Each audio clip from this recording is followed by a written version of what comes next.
Welcome to another episode of Inside with Outsiders. I'm Jeremy Asgari, and today I have a longtime friend of mine, Stefanie Bishop, an endurance athlete who's a little crazy in my opinion, because what she does is really insane and beyond human capabilities in my opinion. Welcome to the show. Thank you, and thank you for the compliment. I take crazy as a really big compliment. Take that as as positive as you can take it, because honestly, what you're doing is something that I didn't know was humanly possible. Well, that's how I know, like, I'm really pushing myself because I know I have so much more in me to, like, just see how far, like, I can go and what I can push myself, not only physically, but a lot of what I do is mental and it's emotional, too. Well, let's talk about what do you do? Okay. What are the sports you do? So I kind of, like, fall under endurance athlete, ultra endurance athlete. I compete in multi-sport, so I got my first, like, taste of this ultra world, meaning, like, stuff that's and like in ultra running, and ultra is anything longer than a marathon. The first ultra race I did was this race called the Death Race up in Vermont. And The good Death name. Race was the first one. Yeah, Yeah, no in kidding. 2010 I did it, and that one was 18 hours long. And it's not just running; it's like chopping wood, solving puzzles, memorization. Like, this is a race where it has a long history of people quitting. Everybody wants to quit. Right. And I did my first one, and there's a video still on YouTube of this, and the summer one actually I did later on that year, but I'm like the only person out there that's smiling and having a good time. I'm like, this is great, you know, just trying to like do every task. But so I started out at 18 hours, and I knew after that first race, I'm like, oh, this is a space for me. How'd you place? I won that one outright. You won that one out. The first one you won. It was a small group because we were kind of a test group for a winter race, but they really put us through the ringer. I had hypothermia at one point during it, and I was just like sick as a dog. This was a little silly. They made us drink a gallon of milk sitting in this frozen pond. And the reason I got hypothermia was I was like, I can't drink this. So I was the last person in the pond, and they pulled me out because I was like turning blue. Why do you have to drink milk? Because it was really dumb. This was like an anomaly compared to what they do normally in the race. Yeah. It was more, I think, for like shock factor. They were filming it, but I'm vegan now, so I definitely wouldn't be doing that. Right. Oat milk. There you go. But I was so sick, and I remember I was like, "Get through this, Stephanie. You're stronger." And I was like trying to make myself like throw up on like next to this campfire, and all of a sudden I like perked back, and I like just like blew past the competition. But that was the first one. It was 18 hours. I did one that summer. I finished in 33 and a half hours. I came in I tied for like 5th or 6th, but I was the first woman. And then I didn't do one again until 2014. Wait, when you said you won the first one, that was men or women? Yeah, but it was just a small group. Like they only pulled 10 of us. We were supposed to do another race, and they sent out an email a week before this snowshoe race asking for 10 volunteers to participate in like a death division. Wow. And basically they were testing out a winter death race to see if it was feasible, I'm guessing from a safety standpoint mainly, if they could proceed with it. And it became a thing after that. So we were there like test dummies out there doing it. Wow. And only 3 of us made it till the end. And then, yeah, I was top dog. And the joke is I showed up. I actually went back to school at the time. I was at FIT getting another degree in interior design, and I left like class early. I'm like, I have to leave. I have to drive to Vermont. And I got up there 5 minutes before the race started, and like, you know, me all bubbly, smiley, you know, hey, nice to meet you. Apparently the next day, everybody told me that they were taking bets on how long I would last. Everybody counted me out. And you destroyed them. Destroyed everybody. They're like, she's too happy. She's too positive. Like, when is that a negative attribute? Right. I mean, actually, that's probably a better attribute to have. It really is. And that's my secret to getting through a lot of this. Well, let's backtrack. I know we met in 2003. Was it before Crowbar opened? They opened up. Yeah, we December were working there in the 2003. marketing department. I was, at least. I think you were as well. Yep. Before they opened, Crowbar was this massive super club, probably one of the last super clubs in New York City, and we were interning there, and that's where I met you. Yep. And great stories, great times back then, obviously. And then I hadn't seen you. We'd see each other once in a while. I remember running into you a few years later, maybe like 8 years later, maybe even 10 years later. And I asked you what you're up to, and you told me, yeah, I think I'm going to be, I'm trying to be a professional endurance athlete. And I was like, yeah, sure, whatever that means. Good luck. It's like, I knew you from the clubs. I didn't even know you were athletic. Yeah, well, even then, in 2005, I did my first ever triathlon. And I was working in the office, and every Tuesday I would have to leave early to go to like my run group. Yeah. And then, you know, eventually I raced, and I was like, oh, like kind of like triathlon, but I wanted more. I like wanted to go. Most people don't want more. Most people are like, I wish there was like a little bit shorter. I mean, no, I was just like, it's fun, but like it wasn't enough unknown to me. Like I'm very like drawn to like, ooh, the unknown, like what's out there. A lot of us in nightlife were drawn because it was the mystery of nightlife, right? It is, and it's like the surprise of like what's going to happen, and like you never know. I mean, some nights were amazing, and other nights where I was just actually one night I remember hosting. I threw my radio into the garbage can. I was so fed up. I threw it in the garbage and I left. I was like, I'm done. I think it was like my 4th night working in a row over Thanksgiving. Oh, wow. So it was just like, I was at the end of my line. So were you an athlete in high school or college? I was an athlete like ever since I could crawl, basically. I didn't know that about you back when we were interning. I mean, not that we discussed that, but yeah. Yeah, I mean, my parents, I was in gymnastics at a really early age. I was recruited at a birthday party by the head coach of a gymnastics gym. Okay. He went to my parents and he said, I need to train her. Like, she might go to the Olympics. We need to train her. How did he know that? Were you running around? I have really broad shoulders and I was really strong from a young age. So I was just like hanging off of things, swinging around like effortlessly. So he's like, you know, please let me train her. And I only did it for about, I think not even a full year. I was so, believe it or not, I was very timid. Like I was very intimidated by being around other people who I didn't know, and also older people. And I would age out of my group because I was too advanced. So I was with girls that were like 2-3 years, if not older than me. And I would cry and cry. So my mom said, just finish this semester. You're out after this. You don't ever have to go back again. I'm not going to be one of those people. So that was the end of my gymnastics career. How old were you then? I was like 4 or 5. I was like 5. So what did you do in high school? In high school, I did team sports, you know, soccer, but I played on the varsity boys team because we didn't have a girls team at my high school, very small high school. Where it was in Long Island? It was on Long Island, Portledge. It's like a super tiny private school. Okay. There are 27 kids in my graduating class. Sounds like my high school. I wanted to play hockey in the winter season, but my parents said no way. So I fenced instead, which just sounds so preppy, but it was fun. I'm like, sword fighting, let's go. Sword fighting. In my head, sword fighting sounds great. Fencing, I mean, it's an amazing sport. It's like it's like chess in a way. You really. I'm just thinking from a high schooler's perspective. Yeah, but so there was fencing, and I was a big lacrosse player always, ever since I was like in 4th grade. That's huge in Long Island, right? Huge, especially like where I grew up. Yeah. So I was a big lacrosse player, and I ran a little cross country on the side when we started a cross country team. I would assume that you were like a cross country fiend. Not so much. I feel like, I don't know what it was. Like I ran well, but I didn't exactly like find my stride. And I don't know if it was because maybe always since like back then I was into like longer hikes when I would go on like outdoor ed programs and do like 8-hour hikes. Like I was more into Were you doing like that when you were younger? Yeah, in 7th, I think it was 6th through 8th grade. And you chose to do this. You liked it. I loved it. We had an outdoor ed program. I loved it. I couldn't wait to go camping. That's hilarious because I know, and I run Outsiders. I was never a big outdoors avid hiker or anything. What I like about the Outsiders is the community, right? That's what my passion is. And I like the outdoors now, and I appreciate the hikes, and I see how I feel different when I'm out there.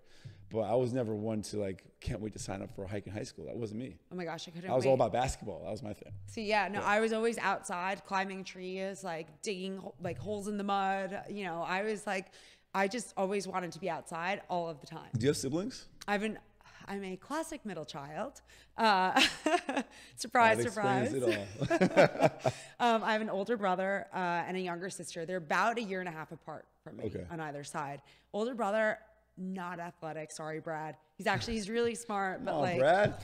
We both played on the soccer team, and I started as a freshman, and he didn't. On the men's varsity team, you started? I started. I was starting defender, right? Fullback. They must have given him a lot of grief about that. Not really. No? They used to call him the Prince because they said he looked like Prince William. So they were like, "Oh, the Prince." He was a pretty boy. Okay. He was the Prince. So,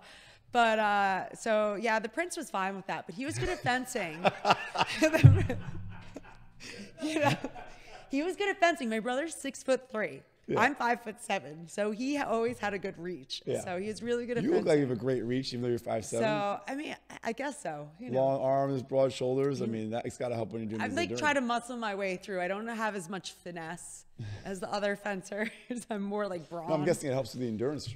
It does. Sports, yeah. It definitely does. And my younger sister, she's athletic. Like she's not nearly as crazy as I am. What do your parents and your family members think about your career path? I feel like at first they were kind of like, is this really going to be a thing? Right. You know, can't you just be like a normal person? Kind of like my response when you told me that. I was like, what? That's gonna be that's what you want to do as a career. But I didn't. I was way removed from I didn't know anything about the outdoor realm either at that point. I think like now, obviously they're very proud of what I've achieved. You know, it's very different.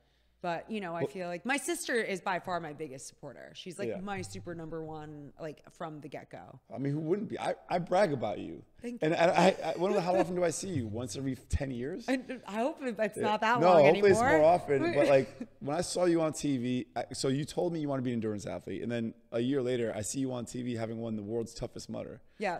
And first off, I was impressed. I think I texted you right away. I sent you a photo of the TV. I said, congratulations. But please let everyone know what you've accomplished. What races have you won? What are they? What do they entail? Like, well, there's a long list. There's a long list. I've done triathlons. I'm done and over with, but I've done a lot in triathlon. A lot of like talk about the crazy stuff. The crazy stuff. So that started in 2010. You can talk about anything you want, but the crazy stuff to me. 2010. I started death racing, so to speak. So those races, I'm 4 for 4.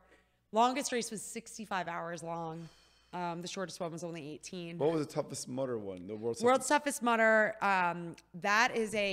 It's a 5-mile tough mudder. It's a 5-mile loop course. Yeah. There's about 20 obstacles per loop, and you do as many loops as you can in a 24-hour period. And you did like 22? No, not that many, unfortunately. I did 17 for 85 miles, plus an additional few miles for penalties of missed obstacles. That's it, just 17. I'm guessing I was in like the 90-ish range, 90 miles or so. Jeez. But, and keep in mind, like World's Toughest Mudder, you're running around in a wetsuit for the majority of this, because it's cold. You're in and out of the water.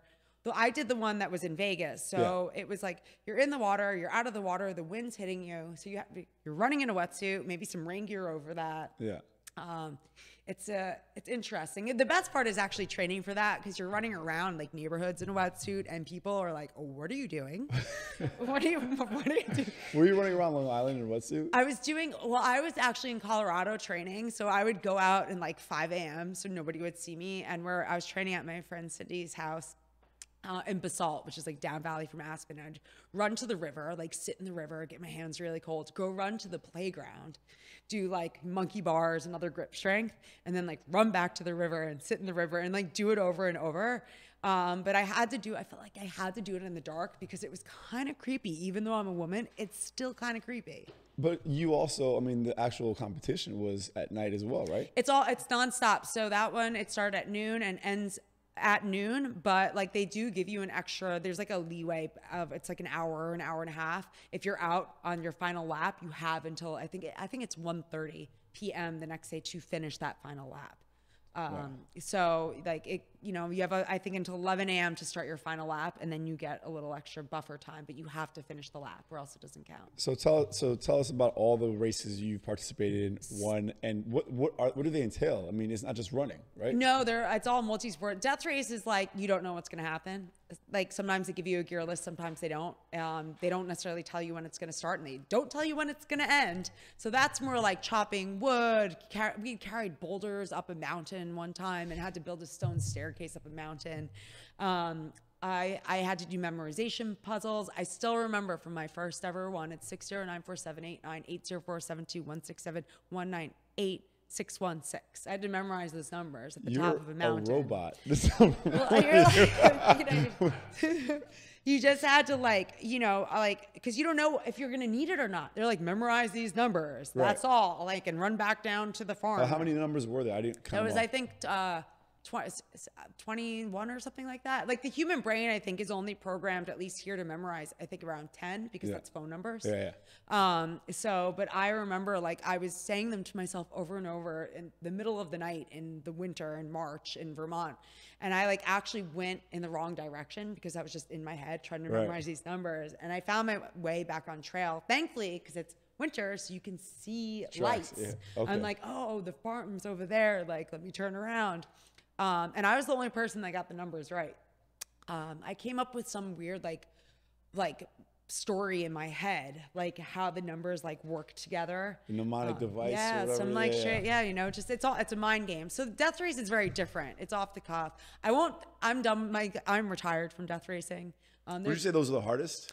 Or they're just the craziest because they don't prepare for it? They're kind of the craziest in the way because you don't know what's going to happen in terms of like tasks. You know, one year our theme was money. We had to carry around $50 in pennies, which is like 30 pounds of pennies, in addition to like 10-pound bag of onions, a post hole digger, an it's ancient almost Greek. like you know, to me, I think the death race creators, whoever comes up with the ideas, are a bunch of stoners, right? they're smoking joints, eating pizza. Like, what else can we make them do? I have an idea. Joe DeSena is definitely, Joe DeSena actually started Spartan Race, but he's definitely not, but that's fine. But they are like, well, yeah, how can they are like, one requirement is like, will this make somebody quit? Like, that's what they wanted. They want people to quit. They want, because they want people to push themselves as far as they possibly think they can, because what we think is very different from what we're capable of. And you've mentioned, I think you were saying this off camera, but you don't think you've reached your full potential yet. No, definitely not. I think if anything, I'm just starting to really find my stride. Because so I did the death races. I actually got a stint on Wall Street as a result of the death race. How so? When I won it, Joe offered me a job a few months later on Wall Street. Doing what? I actually became an equity derivatives broker. Yeah. What's the correlation between a death race winner and, maybe the numbers? No, I think it was more just like being able to like work under pressure and to be like, you know, kind of find solutions to problems, and also be like, I was like personable. Like things like that. Did you have to get certified or licensing for that? Yeah, I had my Series 7 and 63, which like just expired last year. So I will never be returning to Wall Street. No, thank you. I'm done with that. But and that dynamic is much different. You're going from like the outdoors and being, you have a lot of, I don't know if you can tell on camera, she has a lot of energy. I'm like fidgeting underneath the desk here. I'm like, I have to sit still. We can see. But, you know, like, and I thought I would give it a shot. I actually just graduated from design school the day before he offered me a job. And I was working with a designer, and she's like, you can always come back to design. Like, why not just give it a shot? It wasn't for me. Like, I actually stopped racing for a few years. I was like sucked into broker life, going out 4 nights, 5 nights a week, drinking a lot. Like, I was unhealthy. Yeah. But I was unhealthy, and I was just unhappy too. I would have like anxiety if I like left the city for the weekend and was coming back. I would get anxious. Like, I didn't want to be here. And eventually I reached my breaking point. I was like, I am done with this. Like, I cannot do this. It just so happened though that a friend of mine from a gym I used to go to in Soho, he was starting a small broker dealer, and he hired me not to really broker, but to kind of do a lot of things for him. Like, you know, like we worked at Crowbar. We wore a lot of hats. We learned a lot of things about business, how to run businesses, and all these different aspects of it. So it was great because I was like his right-hand woman. He gave me the flexibility of racing. He loved that I raced. He's like, don't come back unless you win. And like, he said it in the most loving way, being like, kick all their asses, you know? And Brett's a great person. So like, that setup was wonderful. Unfortunately, that company has dissolved. Otherwise, I'd probably actually still be working there, just because it was like a good atmosphere for me to be in. But like the whole Wall Street before that, definitely not an atmosphere. No, I mean, when you said I have a hard time visualizing you in that environment. Well, that office was casual. Like, you know, I would come in from the gym. Like, I would not just so much that, but like the Wall Street bros. Well, see, again, like that one company that I work for is a small company, very like it's like 6 of us. It was very different. It was, you know, and my friend, they had like other business interests in other things, like music production and all these other, like it was a variety, even though like, like we were there all for the brokerage, there were still all these other businesses. So it was just much more my speed. Yeah. It wasn't like just cut and dry, like That makes more sense. Wall Street style, because I wouldn't have lasted. So you took a break from racing and then you went back into it. And what were the races you were doing? So, I still want to hear all these crazy races. Well, I winged an Ironman while I was working on like the thing. What do you mean winged an Ironman? I did not train. I did not train at all. And I raised a lot of money for charity. It was the only Ironman that was ever in New York. It was like started in Jersey. You like swam down the Hudson River. How many miles? So Ironman's 2.4 mile swim, a 112 mile bike, and then a marathon. So here I am, like 15 pounds heavier because it's all like just alcohol and food because you're going out to eat every night. And I'm like, and this is a little bit different. The normal Ironman's like a mass start, swim start, but because we're in the Hudson, they ferried us up to the swim barge. And once you got on the barge, your timer chip went off. And so you had to jump in and go. And I remember jumping into the Hudson, looking up, seeing like how far I had to go, and thought to myself, oh, there is no way in hell I'm going to even make it through this swim. Like, I'm screwed right now. How'd you feel about jumping in the Hudson in general? Yeah, what part of the Hudson were you in? That was north of the GW. So I've swam in multiple parts of the Hudson. All right, so like by the tap and stuff like that? It's a little bit farther south. So like George Washington Bridge, like up almost 3 miles. Oh, okay. But for New York City Triathlon, you're swimming on the Upper West Side, and they call it the Hudson mustache. So you come out with like, it's like grime on your face. And one year we swam, I did New York City Triathlon. There were jellyfish in the Hudson that were they were enormous. And this doesn't scare you or bother you. Not only can't you see past your elbow because of all this, like the soot and it's just the grime, like you are getting stung by jellyfish. Made me swim a lot faster. Yeah. But it was pretty nasty. Yeah. You are one of the more, I don't want to say the most because I don't want to offend anyone, but the more interesting interviews we've had so far. Good. So anyway, I'm done with Wall Street. In 2015, I winged that Ironman in 2012. In 2015, I'm like, I want to race. Like, I need to do this. Like, I'm doing it for nobody else except for myself. Yeah. Which I think is a very good reason to go do something. It's the best reason. It is. And it's not selfish. I don't think it's selfish one bit. So I signed up for a race. It's actually the first ever obstacle course race. It's called Tough Guy, and it's in Wolverhampton, England. Okay. It's in January. And it is just like, it's like first they have this cross country run section, and then you enter this obstacle gauntlet, and it's miles of these not pretty fancy obstacles. It's more like old massive wooden structures over pits of filthy water, and this is medieval stuff. It really is. Yeah. And I go there and I get hypothermia, and I'm out. Somebody pulls me, they throw me out of the water, other people in the water. I was so cold, I was blue. And there are photos of me from the beginning of the race, and I have color on my face, and then a photo of me later in the race, and you were just like, oh, you don't look too good. And people, they literally just lifted me out and just threw me on the ground. And I literally just flew to England to get hypothermia. Did not finish. I was so pissed. I mean, I'd be afraid that you don't know your limits. And you get hypothermia, there comes a point, and I've unfortunately had it a handful of times, not a lot, but you kind of know when it's getting too dangerous. Okay. And if you don't know, then you're already out of it to the point where other people know that you're in trouble. It's pretty easy to spot it on somebody and to at least spot the beginning signs of it. But no, hypothermia, that's not fun. But anyway, they have great med tents there, so they always, because that's a big thing there. So they're well prepared for people to get hypothermia. And I go into this tent, it's actually great.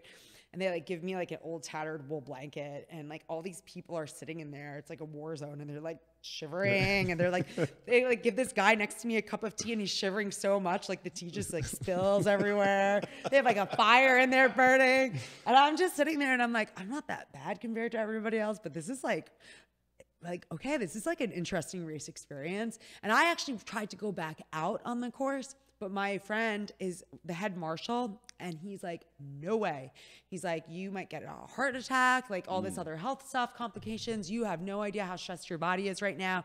And I thank him, Chris, he's in Germany, for that, because, I'm stubborn and competitive. I was like, I don't care if I'm not winning this anymore. I just want to finish it. And I thought I was competitive, but I definitely don't have I don't think I could push my body the way you do, and it's a mental game. It's not about the body. Well, that's it. And I think that, again, like, for any of these things, and then people say, like, how do you do all this? Like, I didn't wake up one day and say, oh, I'm going to go do a 60-hour race. It's taken me many years and many mistakes, but many things that I've also done right. You learn a lot through experience. And I always tell people, and whether they're like, I do some coaching, whether they're clients or just people in general, I always say, like, you know, we all have this like mental line we've like drawn in this sand. And I say sand because it's easily movable. And, you know, the more we start to like push ourselves a little more, the more we realize like that line is way too close to us. Like that line could be a lot farther. And we just have to be open with the fact that it's probably going to be uncomfortable to reach that next line. But, you know, like, just approach it with an open mind, and approach it also depending on what it is, with a strategy. Right. Yeah. You know, you need to have a plan. And a lot of the times your plan goes out the window, but then you have a backup plan.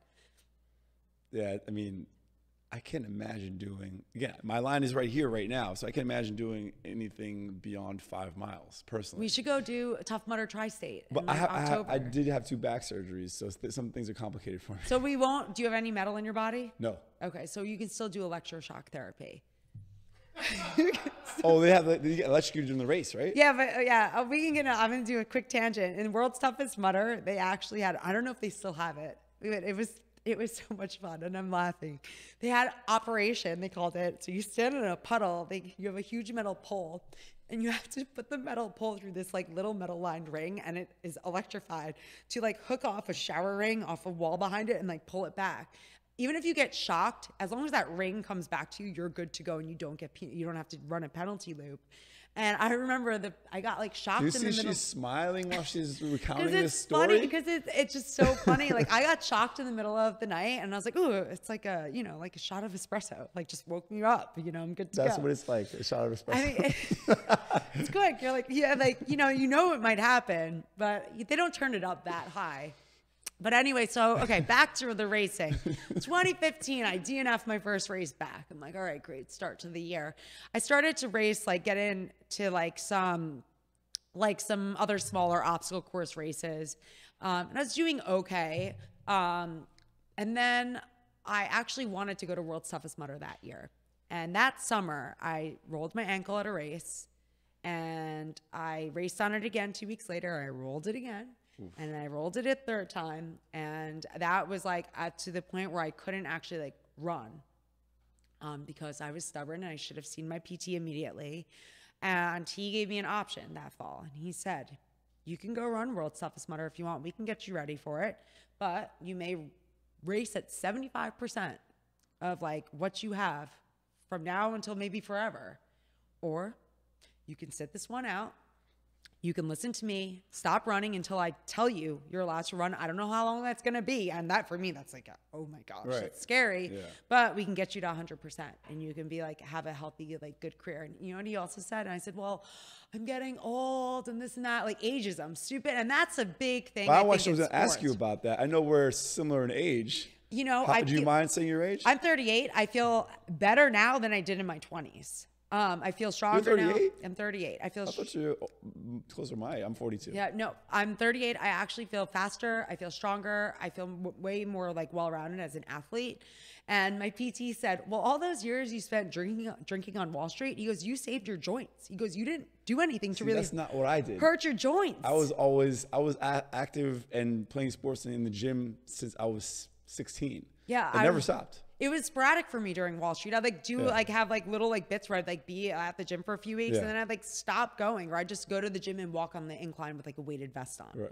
I was never doing like anything extreme. Right. So I was like, oh, that's actually a good point. So I listened to my PT for once. Yeah. And he brought me back down to like level 1, and we worked on like all the like little issues that, you know, they're like little things, but over time they could become really big things. And the PTs, following year, like, make it possible, especially when you get past your prime. My workout partner is a PT, Brent Brookbush.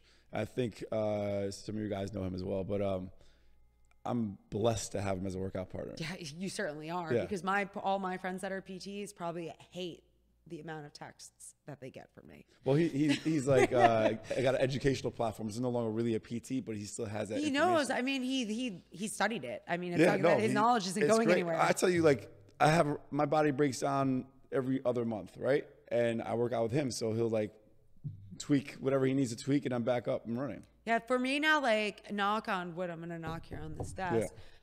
You know, I've kind of like honed in over the past few years on like what my major imbalances are, and like I feel great. Like I feel really good. So he got you to 100. What did you do from there? So from what? But He got you to 100%. he got me to 100%. Yeah. So in 2016, I was like, okay, World's Toughest Mudder, that's like my A race. It's November. And then I finally got into a sport that I waited 16 years to get into from when I first said I wanted to get into it. And that's adventure racing. Okay. And What's adventure racing? Adventure racing is a team sport. It includes trail running, mountain biking, paddling of some sort. Sometimes you're in canoes, kayaks, pack rafts. Sometimes there's like ropes courses.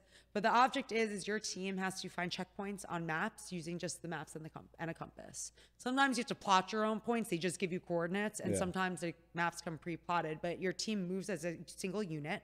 You can't like leave a team member behind. It's not a relay. And you're out there as long as it takes. I mean, given obviously time cutoffs, but those races go anywhere from like 12 hours. And I've done a race that was 5 days long. No sleep? You sleep when your team wants to sleep, unless you hit like a blackout zone. Let's say if you're at a river in the middle of the night and you're not allowed to float it, like you're stuck there until it's daylight. Did you have practice for no sleep at Crowbar? I did. So the joke is, yeah, I did. Actually, I had a lot of practice there. I mean, when I took over at night, like doing guest list stuff, like pre-night, and then I worked at night, I was working from 5 p.m. until 5 a.m., go home, come back to work at 6 p.m. and work until 5 a.m. the next night. Yeah. And then I would have only Sunday off, which didn't really matter because I was sleeping. I would have Monday off and I'd be back in the office on Tuesday. So yeah, it actually did help. And running around in stilettos on concrete floors, let me tell you, that is a lot worse than climbing mountains in nice sneakers. A lot worse. So, but yeah, it did help. I think like, you know, like you also like learn a lot, like, you know, when you're up and let's say it's a good night, like how your energy changes, like just based upon the energy that's around you. And like, actually now that we're talking about it, yeah, it was a big lesson because when you're like, it's amazing night, like those, like, let's say like gay pride weekend and it would just be like crazy amount of people in the club and like the music was so great. Like I wasn't tired. Yeah. Went straight to the parade. Like, and we like had a float and went in the parade, like went down Fifth Avenue, danced down Fifth Avenue. Like, that's just energy right there. Like you're feeding off of energy and it's a full circle because I'm feeding off of your energy. You're feeding off of my energy. Absolutely. And like, I'm feeding off, I'm not lying. I'm not trying to be funny, but I'm feeding off your energy right now. I was exhausted. I came in today, bams, I'm tired, right? I said, I'm tired. And then I did an interview, did one interview before you. And then yours, and I'm like, I'm ready to run now. Let's go. Let's take this to the road. Are these like portable or something? If we could, I would. But I'm not lying. I feel that way right now. You know, and that's a big deal. And you'd be surprised, I think, how many people don't use that to their advantage. But I don't think everybody gets energized by the same ways that you and I might. Maybe that's true, but I think that we all can find something in our immediate surroundings or something that's a memory in our head that makes us happy and laugh. And like for me, it's like I'm out there, whatever race I'm doing, if I'm by myself and I'm miserable, I'm like, what can I find that's going to make me laugh or smile for 1 second? Because if I can smile for 1 second, that's usually the catalyst to get me moving in the right direction. Have you worked with any therapists as far as like were you just doing this naturally? Naturally. This just like came naturally to me. Like You'd be a great coach for this stuff. You know, Well, I don't do that type of coaching. I'd love to. I think it would be. I'm saying, I know it's a huge part of your sport. Yeah. So you're training athletes that do this yet? More for like physical training, you know, like writing training plans, stuff like that. But from like a mental perspective, I would love to. I mean, actually never thought about doing that. I generally like just, you know, share my knowledge with people and, you know, like, I think I'm really, again, shocked, like at how people are like surprised that like, that's my trick. Like, you know, I mean obviously training and preparation, but when the going gets tough, crack a smile. Like it really changes. Like fake it, just fake a smile or just like, I don't know, like I'm like, oh, look at that cute squirrel. Hey, squirrel. Or like, it sounds so But it's silly. changing your mental state. You're taking the initiative to changing your own mental state. And I'm not focusing on the negative. It's so easy. It's so easy when things are going wrong to focus on every little negative detail that there is. But when like, and it same goes when something's going right, you know? But like, so it's like when something's going wrong, just like find the 1%. So you found that sport that you've been waiting 16 years So for. I start doing it. I race with the team that's like middle of the pack team. I'm racing with them because It's got to be tough for someone who's like extremely competitive. it is. And it was like, it was tough, but in my eyes, it was like, well, right now, no competitive team is going to necessarily take me on their team because I'm not like, I have no experience in that sport specifically. So I was like, let me just get experience. Like experience goes a long way. So I raced with them for a while. And then I did World's Toughest Mudder. I did 3 72-hour races that year, 2 or 3. I did, and like they were fine. Like we didn't like win or anything. I remember though I did this one race in Aspen at Red Bull. It was called the Red Bull Rise, and like you had a 12-hour period. You would go up Aspen Mountain, like the main mountain in Aspen, and then you take the gondola down. You do that as many times. I came in 5th place. I missed 4th place by like 26 seconds. And this was like the first time I ever actually really divulged into more just like pure running or like, I don't even, it's not really even running. It's like mountain climbing, you know, hiking, power hiking. Trail running, right? It is, but it's like not because we're just going up. So like, and it's so steep. You're climbing up about 3,000 feet in like 2.5 miles. Oh. So it's more like power hiking, but it was something new to me. And I was like, let me try all these things. Like, you know, and then I went 5 days later and I raced in a 72-hour adventure race, which I got bronchitis at. I have asthma too, so I like am super susceptible to getting bronchitis, which is why I don't like short things. Because to run a 5K, I have to warm up so long. I'd rather just go run for 12 hours, as silly as it sounds. Well, I'm more like it just, I guess it's like I'm able to like calm and settle in, so my breathing gets more regulated. You're second wind in a sense. Yeah. Yeah. But so I do these adventure races. We do nationals that year, yada, yada, yada. And here I am like getting ready to go to World's Toughest Mudder. And I'm like, okay, it's been like, World's Toughest Mudder was also like 6 years in the making. Because when they first announced it, my sister was like, you should do it. Yeah. You would win it. And I didn't. I was in design school and then I worked on Wall Street and all this other stuff. And so it was a long time coming. I didn't tell anybody I was going. Like a handful of people knew. Just because I was like, you know, I just want to like go and like, you know, kind of like show up and do my thing. Yeah. And I showed up and this gal who I know, she's like, I can't believe you're here. She goes, oh my gosh. She's like, how did I miss you? I signed up 2 days before the race. Not even, so people wouldn't see my name. Like PR people. Did you already have a recognized name then? Well, the one woman who did the PR, who did like she did like PR and obstacle course racing. Yeah. She knew me from Death Race. So if she saw my name on like the entry list, she would have definitely mentioned my name in like the pre-press. And I was like, no, I think we'll just leave that out of there. So you do that purposely?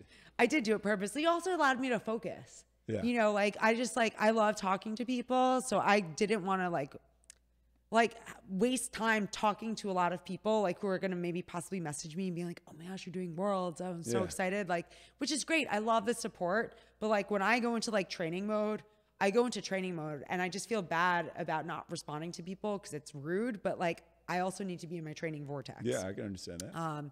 So yeah, I went and I had like almost a 2-lap lead going like halfway into the race with like an near 10-mile lead.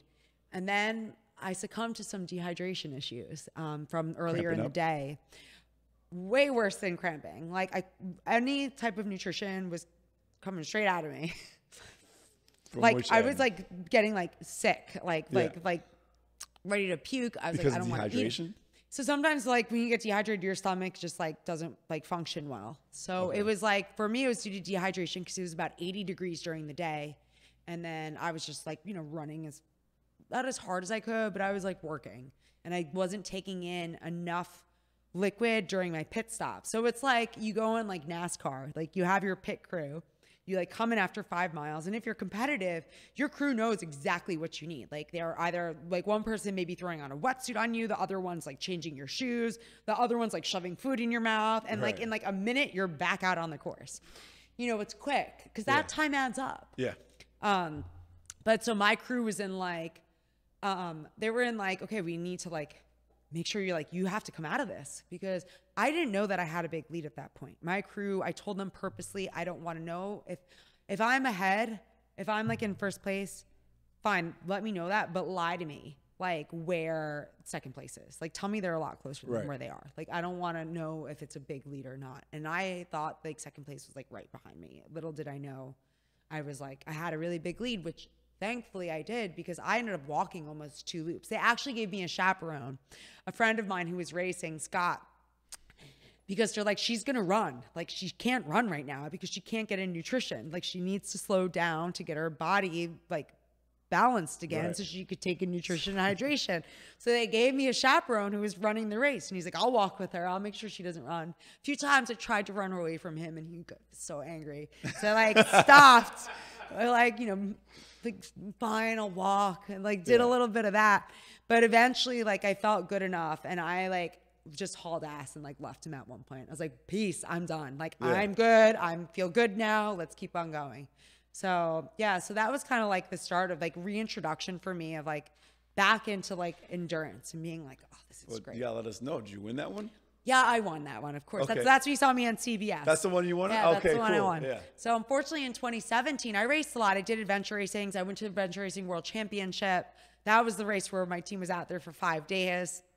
I have a lot of stories about that, but we'll save those for another time. Okay. I went back to World's Toughest Mudder that fall, well, I guess it was fall, November, beginning of November.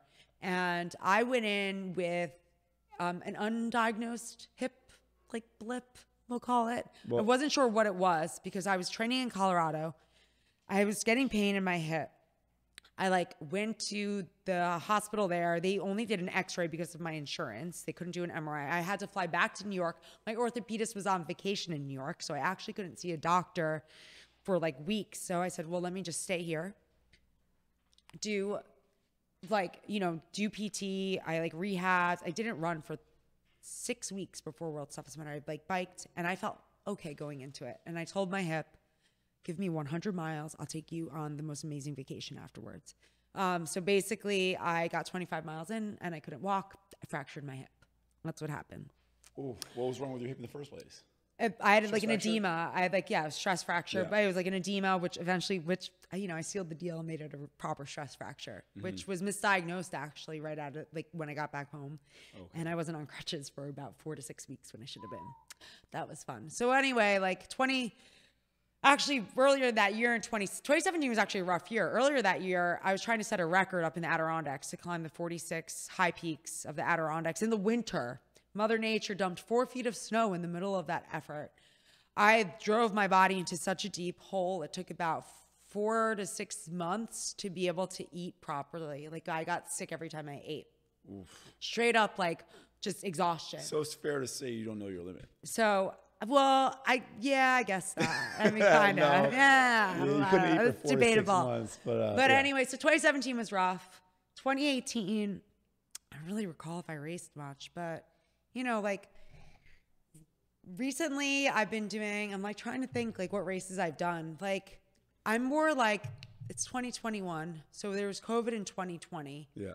Didn't race. I took on more of the time, like, I took COVID as a time to explore the mountains in the Northeast, to kind of, like, reground myself in what I love, which is just pure adventure. Yeah. Like, looking at a map and being like, where should I go today? Or what do I want to do? Yeah. Piece together things. I got into downhill mountain biking last year, which I love. Didn't you have an accident? I saw you on social. I had a regular bike accident this year. I had one last year on the road, one this year on the trail. I had a bunch of stitches in my face. Yeah, I saw that one. Yeah. But you know, for me, last summer I made this short film up in the New Hampshire on the Pemmy Loop. It's like a famous running trail, 30-mile trail. And I was saying to my friend Brian Evans, who we shot it together, it's a passion project. I'm like, I was trying to go for the FKT for the Pemmy, which is fastest known time. Okay. It's like a thing in the ultra running world, running world. It's blown up, especially over COVID. And I was like, you know, as we were shooting it more and more, I was like, you know, maybe I should just do the whole 48, like the 48 4,000 footers of the White Mountains. It's like this official thing. Hikers do it. Yeah, I think our licensed guy, Jillian, has done them. So there's like the 46 of the Adirondack, the 48 of the Whites. There's like the 35 of the Catskills, which I think is now 33 due to a land easement. And there's like some in Maine. So hikers do it, runners do it. And I was like, let me just go do all 48 all together. Like as fast as one shot? Well, yeah, pretty much. Like that's it. I wanted to get the FKT. I'm like, this sounds like a challenge. Because so now keep in mind, like I haven't been doing 24-hour racing. I did like multi-day racing. The year before COVID, I did a 30-hour adventure race. My team crushed it. We won it. up in Canada. And that was like my last race. And I was like, I need it. I need something. I need something to focus on. I need something to focus on that's like me, that's Stefanie. Yeah. And I'm like, this sounds like a Stefanie challenge. Yeah. So yeah, I just did it actually. I finished it 2 weeks ago. Oh, was that the one you told That us was about the when one you I got was here? telling you about earlier. So what'd you do? Tell us the record. Tell us what you did. So I am now the new, it should be official tonight. He's checking my GPS tracks because you have to like send in all your Right. GPS. I set a female record for supported for climbing the 48 4,000 footers of New Hampshire. So I did not do like a through hike. I went from trailhead to trailhead. It was about 180-ish miles, 185 miles, about 73,000 feet of just climbing alone. So it's like the same number or so descending. How many miles? 180 something. You ran 180 miles. Mostly like power hiking, yeah. some jogging, but mostly power hiking. And the elevation was About what? 73,000. And how long did this take you? That took me 4 days and 14 hours, but it should have taken me less than 4 days because Mother Nature, once again, she said, this is too easy for you. Let me give you a torrential downpour, like 2.5 days in, 3 feet, sorry, not 3 feet, 3 inches of rain. Yeah. My feet were submerged in water for You have over a photo 2.5 of that. days. We'll put that photo in the video. You I'll can do send you yes. that. So Please. that's the photo of me at the end. Yeah. My feet were my biggest limiter in that because the skin was just like literally like your skin like delaminates like the layers, and it feels like with every step. Now this is not like Colorado terrain. Anybody from out west that's listening to this has never been in the Northeast. The Northeast is ruthless. The terrain is really rocky. It's technical. It's steep. We don't have altitude, but we have big mountains and we have really technical terrain. So my feet were just getting trashed and trashed, being submerged in water nonstop. And then on top of that, being on this like on these jagged rocks and roots. So that was my biggest limiter. So like, yes, I set a record by about 5 hours. Am I 100% happy? I'm not, because I know I'm better than that. Right. And it's frustrating to me because I know I'm better than that, but I need to keep on reminding myself that it was out of my control. It was 100% out of my control. You are visibly frustrated. I am, yeah. Yeah. And it's been like something I've been like working through since I finished. I'm just like, and I feel bad because I had such amazing I support. want to validate what you did and said it was incredible. Like that's something that most humans can't do, and you should be. I understand why you're not happy. Any competitive person when they don't achieve their goal, but find some solace in knowing what you did is crazy impressive. Thank you. And it is, I guess, especially given the conditions. I remember like one mountain I was on in the torrential downpour, falling asleep because it's the middle of the night. And it's like when you're tired and driving and your windshield wipers are on. I was like, it was like hypnotic. And I was like falling asleep, hallucinating, seeing things in the rocks and all this. And here I am being like, I was also getting cold. It was chilly that night, being like, I don't know if I'm going to continue on. Like I actually had a moment, but I was with somebody at that point. And if I was by myself, I think on that mountain, I might have quit. But I was with somebody else. I was with like my crew captain. Right. And I was like, I'm not quitting because you know what? There are people here supporting me. And this is not about me. This is about us. So like we're a team out here. We're going to get this done. Like just put one foot in front of the other and just like do it. You figure out whatever you need to figure out to get motivated, right? That's it. Exactly. Yeah. And it was just like, you know, don't complain about anything. And I complained about myself a little bit. Like I was complaining to myself. I never complained about anybody else. Right. But for me, it was like, they're like, I was like telling us, like, Stefanie, come on, you're better than this. Come on. I was getting angry. I was like, Right. but I was also so sleep You're deprived. reliving I it slept right now. 3 You're hours. turning red with anger. I see it. hardly slept. I slept 3 hours over 4.5 days, and I'm tired. And it would only happen at night. Like during the day, I was a normal person, like super motivated, like quick on my feet. At night, I was just so tired by like the third and the fourth night, especially. Like I was just like in my head. And it was like I had to dig myself out of my head. And my team helped me dig myself out How of my many head. people were on that team? There were like three main people. Yeah. Mike, Glenn, and Kumi. And then other people, another guy out there, Andrew, he has this, if you're ever up in New Hampshire in the White Mountains, there's a really awesome ski, mountain bike, and running shop called Ski the Whites. Okay. They have a good coffee shop too. But it's like a homey, super local. They know all the cool spots to go. But he surprised me out there on one of the ranges. And I was like, oh my gosh. And he like brought me ramen. And I was like, what a surprise.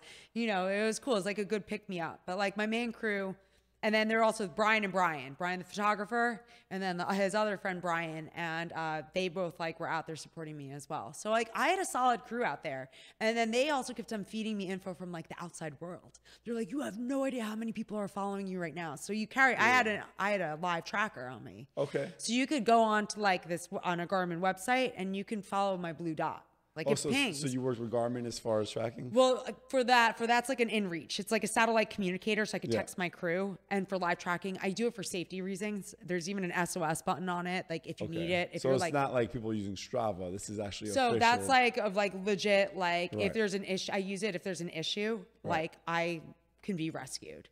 It's a straight up safety precaution. Right. And it's also because it's fun. People like to follow the dot. It's fun. Like you go to sleep and you wake up the next morning, you're like, where is she now? And you get to see all I would love to follow you for the mountains next I've race, done. yeah. But my main watch, I use a Polar watch, a Polar Grid X. It's like my go-to for all my like endurance stuff. So I have like the two things. So like the Polar keeps me in check. The Garmin's like in my pack, like on my pack. I'm not really paying attention to it as much. But yeah, so I did that, and like, you know, I have an adventure race in 2 weeks. And what is this race you're racing in 2 weeks? In Canada. It's the race that my team won. My new team won so 2 years ago. Race? It's a team race, adventure race. Do you prefer those to the individual races now? Different, very different. I like them both. I like taking on my own personal challenges. Yeah. But I also, the team races are fun because you really do push yourself like really hard because everybody's strong at something else. Like I'm not the strongest person on the bike. These guys you're racing with are animals on the bike. Right. So I'm like, take my pack, give me a leash, like help me out on the bike. But when I'm trekking, I'm like, I'm good to go. Like let's crash. You know, I can run circles around them. So it's fun because it helps me get better in other sports. Yeah. And it's also fun because you're with the team. Like, you know, like it's same with the supportive thing. You're out there, you're cracking jokes, weird things happen, you laugh about them, you're sleep deprived. Not alone. Yeah, you're not alone. That's the biggest thing. Yeah, there are a lot of stories, like a lot of fun stories. So is this what you're doing full time right now? It's like part full time. I'm coaching on the side in true New York form. I have like, you know, 18 other side hustles. You know, trying to like, you know, make money. What could we do? Do you want to talk about those side hustles or? Well, those are just random things. They don't really have to do with random things. So what would you need to become a full-time ultra endurance athlete? Money. Right. Money. I don't understand why you can't raise that with brands. You know, I guess I could. I think maybe because I flew more underneath the radar for so long and people didn't understand me. And I don't know, like maybe I just didn't create my own platform. I'm definitely like a unique athlete because I do a lot of different things. But I also think I have a really strong personality, and unlike some athletes, and it's not to put them down, they're different. Like they just excel at sports and that sort of thing. Like I actually love to do like content. I love to be on camera. I think it's fun to connect with people. Listen, she's obviously an amazing athlete and phenomenal. I mean, I wouldn't even consider you human with what you're doing. It's crazy. You need to be like, we need to get you some sponsors. Please, please. I'm open. And you're great. You're obviously great on camera. You're down to make some content. I love that kind of stuff. I think because to me, I get so much of my inspiration from hearing stories from other people, and their stories are like you know, maybe they've like just like going out to run like a 5K. Or like, but it's like that's a huge feat for them, and I am just like, I mean, that is amazing. Hearing you like talk is making me think maybe I should give this a try. You should. We should maybe go do that Tough Mudder and Tri-State in October. We can do it for fun. All right. I might be down with it. It's fun, and it's. I have to ask my physiotherapist how that's going to affect my back. And if he says I can do it with certain kinds of training, I'm in. We'll make. Am I going to be electrocuted? No, we can. You can go around it. But you can watch me get electrocuted. I'm down to do that. Can you please electrocute him? That'd be excellent. Get it on video. It's fun. It's just a quick shock, you know. Like I guess so like something like short circuits. Steph, whatever you're into. Yeah. Actually, okay, not that this is like a lead into this, but how is your love life? Are you dating? Like, I'm not dating right now. Okay, it's hard in New York. I was gonna say, well, obviously it's hard in New York, but how does this ultra athlete stuff affect you know, the men that you're talking to? Like, is this a little emasculating for some of them? No, I think so. What has happened in the past, and it's just like I'm like throwing my hands up in the air, giving up. Like I've completely given up. Yes and no, because they're really intrigued, but when it comes down to when I'm actually in like a real training block and I need to hunker down, go to bed early, wake up early, train, do work, etc., they're not down with it. And I'm like, well, if you're not down with that lifestyle, like, I don't care if you go out and do your thing, but don't put me down because I need to go to bed at 9 o'clock at night because I want to sleep so I can perform better. Sounds like you should probably meet somebody within that realm. Yes and no. Like, I can't be like too ultra competitive. No, but like, I mean, like, yeah, it would. I honestly, in the world, they don't have to be an athlete. Totally jealous of somebody who like likes to be outside, mountain bikes, Yeah. maybe does a little trail running. They don't have to be a trail runner. They Right. could be a phenomenal mountain biker. That's awesome because I like to mountain bike and I'm not the best at it. So it would be fun. Like, they're better at something, I'm better at something. Right. Like, we can also go do things together. That's definitely would help, like 100%. In New York though, like, I find like a lot of the people, they're like to New York. I love New York. I love the arts. I've heard a lot of complaints about New York. I mean, I've experienced New York being a tough place to meet somebody. It is. And they're just like, it's funny. And this sounds so odd. They're like too type A because I can like joke around. I'm competitive, but I can also like share a laugh and like joke around and have a beer and like mess around. Like, like just like enjoy things. Like, some people are just too serious for me. You need to have like a light side to you. 100%. I agree. All right. I have some questions for you. Okay. But before I go into these questions, I want to have you back here. Like, let's maybe have you back here after one of your races or whenever you want, because I can keep on talking to you for hours. This is super interesting to me. No, Maybe I can say at least 2 or 3 more episodes on this one. Yeah, no, I agree. And hopefully, in all seriousness, hopefully we get some brands involved in working with you. I mean, we try our hardest to get brands involved with Asgari because it helps us keep our costs low, it helps us keep up and running and so on. So. And it's also great, I think, when you're supported by a brand that you believe in and they support you. Like, you just like, it just like elevates everything. I mean, Fat Tire is all about being carbon neutral. We work with Volvo, which is trying to do the same thing. My brother just leased a Volvo XC90. Perfect. That's what we take on our adventures. We have 4 to 5 of them. They invented the seatbelt and they made it patentless because they wanted it to be available to everybody. Another great brand with great values, right? Yep. Fjellraven on running, also carbon neutral or attempting to be. So yeah, it's, like you said, it's great to be working with brands that have the same values as you do. So. And being in the outdoor realm, a lot of them have to, right? Well, in general, we have to because, look what's happening to the earth right now. Like, I mean, like the outdoors, like that's our sanctuary. And the less we have of it, I think the more disease and just like imbalance we're going to have within this world, 100%. Like you weren't going into the outdoors when you were younger, but you obviously find some solace like Absolutely. going out there. Oh, 100%. I mean, what you talked about solace. I say solstice, summer solstice. Solace. Solace. There you go. I'm like, wrong word. We know what you're saying. That feeling of like going out there. And I noticed a change in people's demeanor when we're out in the middle of the woods or nature. And then when we come back, sometimes I come back and I'm like, I'm not ready to come back. I'm getting that little anxiety. That was that Wall Street anxiety. Yeah. All right, we're really close on time. Okay. Hey, we can go over because we could chop it up. Yeah. We'll go over like a minute. Yeah. Or 2. No, we can go over more because this is, and we have to have you back. Well, we're gonna do Tough Mudder. You're gonna get cleared, and we'll do Tough Mudder. And I'll wear a GoPro and bring a GoPro, and we're gonna document it. If you've never seen me cry, tune into that. You won't cry, I promise. All right, I'm going with you, so I trust you. No, you will have fun. There's a lot of questions here that I don't even want to ask you because everything's been so interesting. But things like, what is a dream that you've yet to achieve? It doesn't have to be related to the ultra races. We'll take something outside of athletics, and I really want to get back into interior design and actually create an accessory line that's really inspired by all the interesting landscapes I have like powered through using my own energy. What's funny, and I don't know what it is, if there's a correlation with people in the outdoors, but our licensed guide, Jillian, who's in the studio audience already. What's up, Jill? She's also does interior design and party decor, right? Awesome. Yeah. Actually, also a little side of interior designing. Yeah. So Well, it is a form of interior design. Yeah. And I know you've taken stuff from nature and brought it to use in the indoors, like you were collecting birch bark and things like that. So. Well, it's like that's texture, it's color palettes. I've like come across like crazy sunrises and sunsets and just like I'm just so inspired by the outdoors. And the biggest thing is like, we are what our environment is. Like our environment dictates how we feel, and it starts with the home. Yeah. And, you know, and I go out to nature to elevate that, but it really does start in the home. It even starts in the bedroom, like when you wake up in the morning. Yeah, absolutely. So being able to, you know, help elevate and enrich people's lives through design, like I would love to do it. I have so many questions here I'm not going to ask you because I think we've gone on a much more interesting tangent, but we're going to have you back, but I'm going to ask you, we finish off every interview with a 5 rapid fire segment, a 5 rapid fire question segment. And some of these questions, I'm like, I didn't even know what to ask you, and some of them are stupid. But it's okay. Go on. We'll no questions. Stupid. Okay. What is your dream sponsor?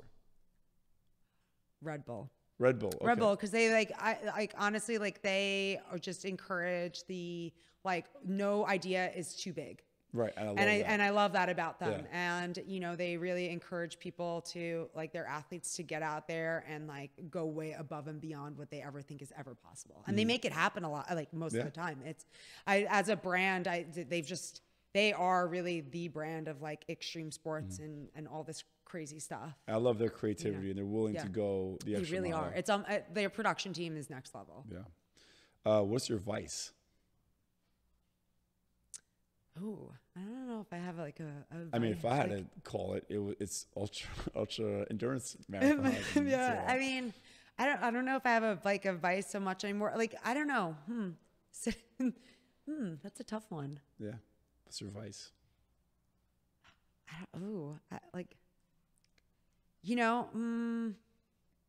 Yeah, maybe that, like ice cream. Okay. Ice cream. That's gonna probably answer our last question. But one more before our last question. Actually, we have 2 more. Well, what's your favorite city other than New York City?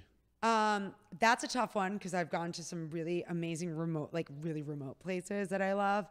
But city-wise, Nice will always have a special place in my heart. I studied abroad there in college, and that experience changed my life. I've been there. I'm actually half French. Oh, sorry. I have my phone on silent. So I would say, like, as of now, like Nice, because you have the beach, you have the mountains, you just beautiful Mediterranean city. It's everything. What's your favorite season? You're an outdoors person, so that's I would say like autumn, because you get a shoulder season. You can get like warm weather, but up like in the mountains, you can still get some snow, but not that like really miserable freezing cold snow. Spring, I would say spring, but you get mud season. So like fall to winter is a little bit better. Fall's so like end of favorite. autumn. Yeah. And what's your favorite food? But I think we know. Yeah, it's ice cream. But like, yeah, I like all food. No, Bam is actually in that fridge, I think. I can't like ice cream it's my favorite. I mean, what kind of ice cream and why? So Van Leeuwen, I've been a Van Leeuwen fan since they had their ice cream truck. Okay, wow. In New York City. I'm like one of their first customers ever. I mean, like, and you're also a vegan, aren't you? I'm now vegan for just over 3.5 years. Okay. And they have a phenomenal vegan selection of ice cream. So they really do. Their cookies and cream vegan joint is so good. I should have brought you that one, but I brought a different one. It's your favorite. Well, it's not my favorite, so I like them all. That's my problem. It's like brought them all next I time. always say, like, I go in the store and I'm like, want to be an ostrich and like just put my head in the freezer and just like start eating it all. Oh, so after my after my death race in 2014, I notoriously pounded like a gallon of ice cream actually at the end of it. It's my thing. Do we have any spoons or no spoons? This one, whoops, I just moved the mic. Sorry about that. I brought mint chip because it's summer. And that's the summer thing for you. Well, I like mint chip. Actually, my favorite, so they have their specials every month, but like my favorite of their like standard flavors is strawberry jam cookie crumble. That's really good. That one actually. That one I like a lot. Mint chip though, summer it's classic. Yeah. You know, and they're mint chip. My favorite Yeah. that I always have in my freezer is the Earl Grey. So they you just spoke about that. You're killing me. You're killing But so they just ended. Van Leeuwen, if you are listening, I hope you are. Number one, sponsor me. Number two, you just ended the vegan Earl Grey, and I was in New Hampshire, so I was unable to get a pint. We'll have. I do have a spork in my backpack. I have one spork. Yeah, I always carry a spork. Metal I just want to taste a little bit of that, and we don't want to eat so I did some quality control earlier. I had to have. you had some already. Okay. That's Pass that over here then. I had to do some quality control, but All I right. feel like it's summer. I did haven't bring had this from Van Leeuwen yet. This is a vegan. it's, chocolate chip. it's super minty. It's very like fresh. It's like a good like Mm. palate cleanser, but also a good meal if you're on the run. It's really good. Pint of ice cream can't go wrong. But so I'm a Can't big tell fan. it's not. You can't tell it's vegan. Which is great. That's so a lot of they've done a really great job at those flavors. I have some friends that are not vegan that prefer a lot of their vegan flavors over the regular flavors. I'm lactose intolerant, so this works for me. Oh really? Oh, yeah. excellent. Well, I mean, I'll eat ice cream. I did it yesterday, and I mean, it's not. that's your new thing right this, there. No, I definitely go with this one. Yeah, so that one's really good with like just on its own. This I is like really it. good. You Yeah, know go what? for it. Come on, go. I will. I am, and Because otherwise, I'm gonna eat the rest of the pint. I'm gonna keep on eating. But on that note, it's time for us to go. All right. We have to come back. We could go like 3 more sessions. Yeah, definitely. I'd love to. All right, let's do it. And I'm gonna drag you out to the. You can. I'll join maybe one of your outsiders. I think on one You have weekend we to. should. You have to. We can do something fun and themed, and I don't know what, but there's so many Oh, yeah. options. Well, why don't we have a special edition Outsiders Adventure with you? Let's do it. Like, you're the one that decides what we do. Remember, there's no experts. These aren't outdoor experts. Yeah. These are other folks. So No, well, that's the whole. I love it. Actually, those are my favorite people to bring outdoors because if I can help like open up their world to the wonderful world of like outdoor activities, Yeah. whatever it may be, like that just makes me so happy and inspires Same me. with us. Absolutely. You know. I'm gonna keep on eating this. Do so it. Thanks for coming. Thank you so much. Appreciate guys, brands specifically. We need to get conversations going with Steph, please. That's right. Let's All do right. it. Stefanie Bishop. Thank you very much. Thank you, Jeremy. Peace, guys.